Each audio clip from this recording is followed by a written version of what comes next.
Hello viewers, আসসালামু আলাইকুম। আশা করি আপনারা সবাই ভালো আছেন। এখানে দেখতে পাচ্ছেন লাউ গাছ লাগানো হয়েছে। লাউ গাছে কিভাবে জাংলা দিছে দেখুন।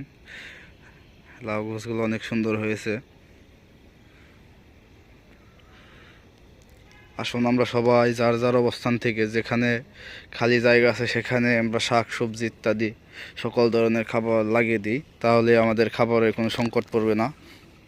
এখানে দেখুন সরিষা লাগানো হয়েছে। সরিষার পাশাপাশি এখানে বেগুন আরও ইত্যাদি অনেক কিছু লাগানো হয়েছে। মানে মেন কথা, কোনো খালি জায়গা নাই।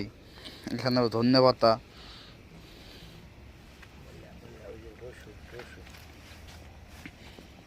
আমরা সামনের দিকে যাচ্ছি, আরও সুন্দর সুন্দর জিনিস দেখতে পাচ্ছি।